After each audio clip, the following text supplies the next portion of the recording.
So the game has not ended. We're moving on to turn number 18.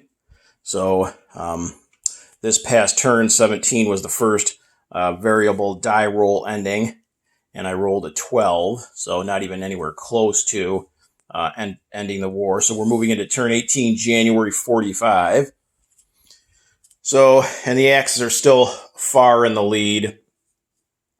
It's going to take, I think, something of a miracle right now for the Allies or the Comintern to be able to pull out a victory. So, starting in the Pacific, Japan came over and they used what was left of their fleet and a handful of planes, and they took out, it was kind of like mutual destruction, minus a couple surviving Japanese planes. They took out the U.S. fleet that was left in Sea Zone 38. So the main reason why they wanted to do that, not so much for the couple of battleships and the 4 destroyers the U.S. had, but was because of the half a dozen U.S. transports. So now, with those U.S. transports out of the way, these men in medium armor are stuck on the Japanese home islands, and they cannot now be moved down to start taking back some of the Money Islands or the Philippines. So that was a huge win for Japan. Besides that, Japan went ahead and they bought a man in a tactical in Calcutta, a fighter in Rihe. They also bought a couple of planes that went into Tokyo. They didn't have to really worry about the defense of Tokyo anymore because the U.S. just does not have enough that they're going to take out that stack of Japanese infantry. So they spent all their money basically on offensive units, air units to not only attack this U.S. force in this southern Japanese island, but also to come over and land in China to take on the CCP and the Russians.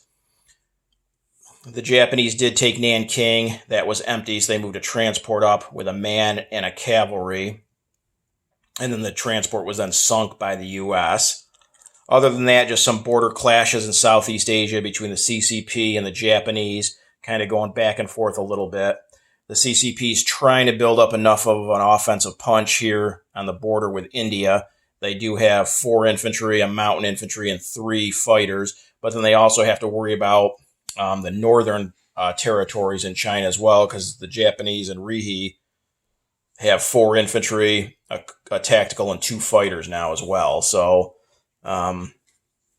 neither side really has an advantage in mainland China.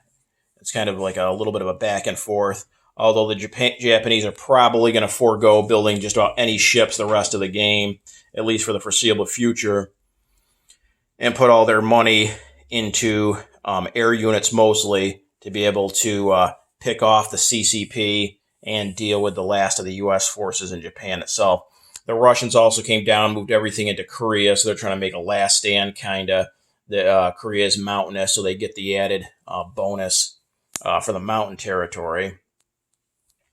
Anzac came over and they took New Zealand back, although they did lose 3 of the 4 infantry in the process. So now they're in a position now where they can kind of come up and take on the Japanese in the South Pacific here, get some of these Money Islands that are currently vacant of Japanese units. Although Anzac doesn't have a lot, they just have the 2 transports, 2 destroyers, and a light cruiser. So it wouldn't take much on the Japanese part to take out those ships. Even with just the 2 subs the Japanese even have left on the board for naval units in their entirety, they do have a pretty decent air force. Japan also came over here in South Africa, built a cavalry and the fighter. They also moved an infantry and a fighter up to the Belgian Congo. They're trying to build up enough units here to finally take out the French in Cameroon and take a French capital for the second time in the game. The U.S. didn't spend any money in the Pacific. They went ahead and landed their planes in the southern Japanese island. They also built a fighter down there. I'm not sure they're going to be able to hold on to it. Japan's going to be able to build way more than what the U.S. can. They just got that minor factory there that can build 1 unit per turn. So, and the U.S. didn't even bother to put anything in the Pacific over by San Francisco. So that was about it in the Pacific. In the Far East, the Soviets, their new capital is in Novosibirsk. So they built a medium armor, a fighter, and 3 infantry down there. They're also trying to retreat the remaining units that had survived from European Russia, trying to move them back to make kind of a last stand in the Far East. I don't think the Axis are going to be able to get to Novosibirsk before the game ends, so Russia will probably hold on, but they're down to collecting just $17 a turn right now, so they're in rough shape. No chance right now of Moscow being retaken. In Europe, had some major naval clashes going on in the Atlantic. Also, the Germans, if we kind of zoom in here, they've got 2 territories worth of a mass of units. In West Germany, that's about 18 to 20 infantry and 18 to 20 mechanized. And in Paris, there's about 15 mechs, 15 fighters, a half a dozen medium armor, a couple artillery, and an infantry. So the Germans have been devoting everything to Western Europe. They also dropped another half a dozen medium armor in Bavaria as well, which are going to come over to Paris on this next turn. So we might see a major clash between the German forces in Paris and the combined Allied units in southern France and the territory adjacent to southern France there. The Germans also continue to scoop up territories in Russia. They've got Stalingrad. They've got some other German territories just outside of Moscow. Again, the Russians just trying to retreat, throw up blockers, and give Novosibirsk time to build up some units. The Germans don't have a lot left in Russia, but they don't need to. Again, there's only a couple territories left in all of European Russia that's worth any dollar value. The Germans will take that here on this next turn. They do have a stack of about a half a dozen fighters and medium armor in Moscow.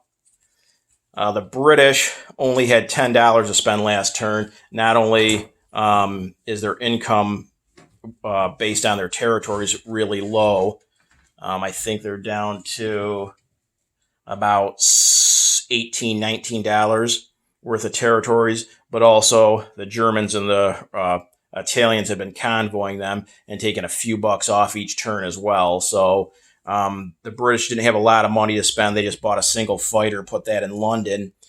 And then what they're doing here is they're, again, with things getting a little late in the game, the Allies having to take maybe a few more chances and try something different. So the British actually came up here just off of Norway, and they're trying to make their way into the northern Soviet Union territories here to liberate some of them. As you can see, the Germans don't really have much of anything in either Finland or northern Russia. They got a couple of medium armor, and then in Leningrad, there's just an infantry and a fighter. So Germany's going to have to react now by going ahead and sending some units to northern Russia.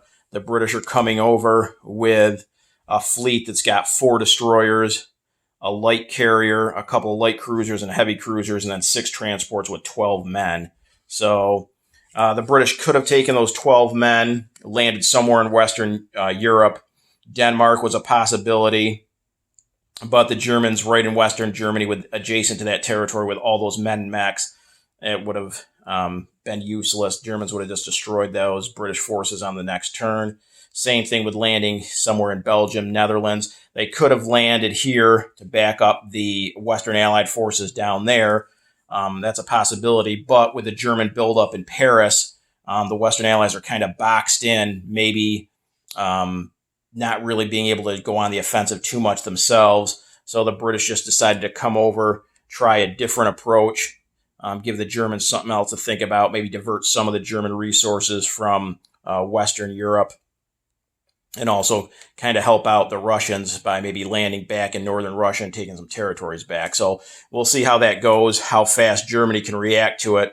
I can imagine the German armor in Moscow will start to make its way up to northern Russia. So will the fighters. So I'm not sure how much it's really going to divert the Germans' attention from Western Europe. But again, it's getting late in the game. Allies got to try a little something. As far as the Americans go, we had some major clashes between the Italians and the Americans. If we look and see here in the Mediterranean, there's no Italian ships left at all in the Mediterranean.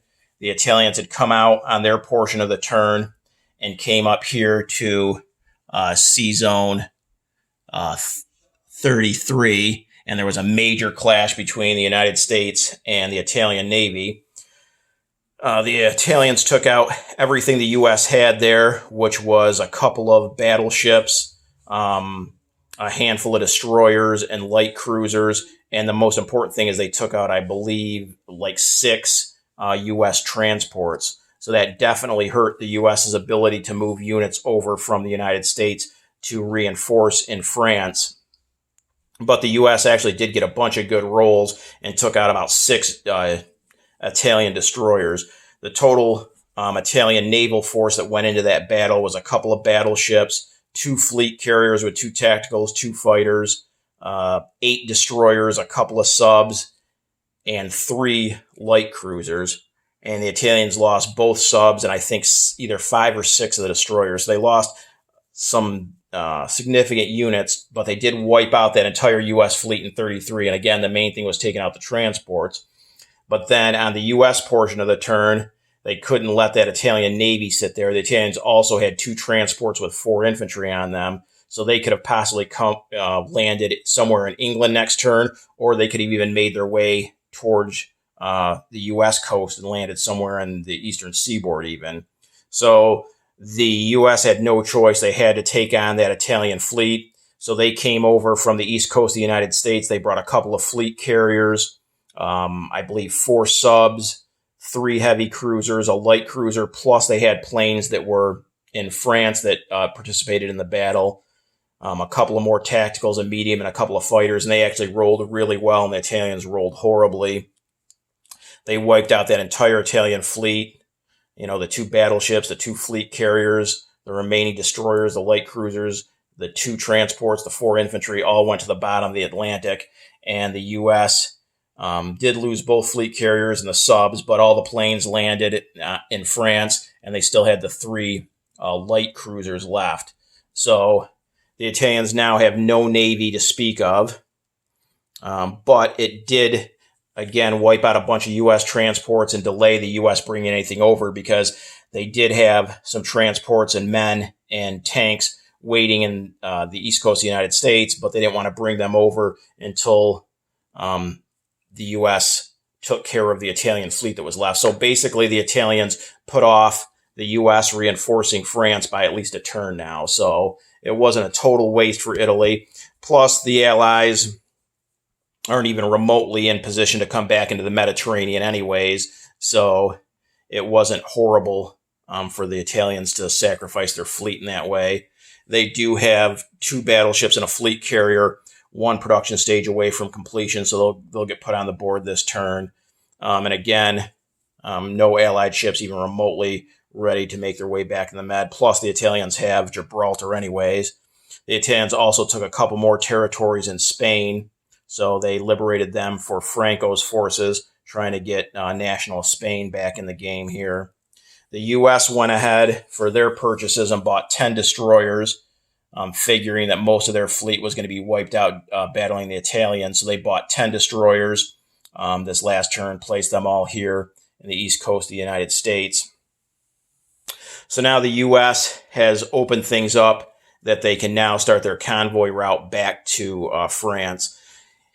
In this southern French territory itself, that's about a dozen U.S. medium armor, about a dozen U.S. infantry and British infantry, 3 British fighters, 6 U.S. fighters, 3 U.S. tactical bombers, and a U.S. medium bomber. So the Western Allies do have a pretty substantial force, but I'm not sure it's going to be enough to deal with what Germany has.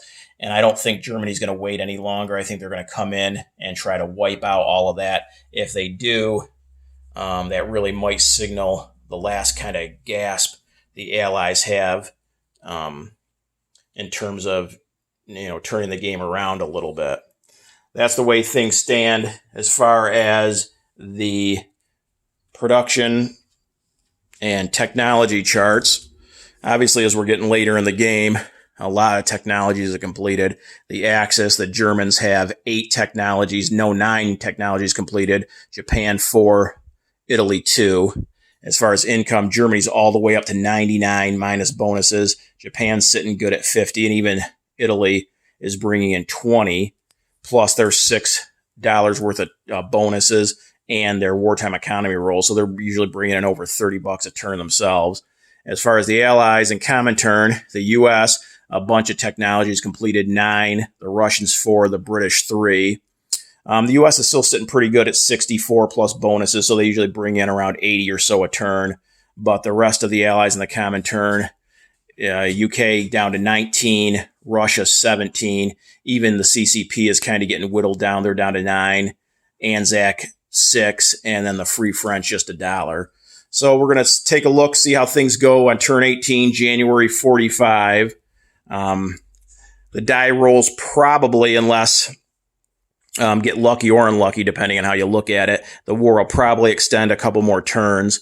At least that's the percentages on the die roll. But even a couple more turns, I don't think it's going to be enough for the Comintern or the Allies to make up ground on the Axis. If anything, between the forces the Axis have on the board and their income levels, if anything, the gap will probably continue to widen between them.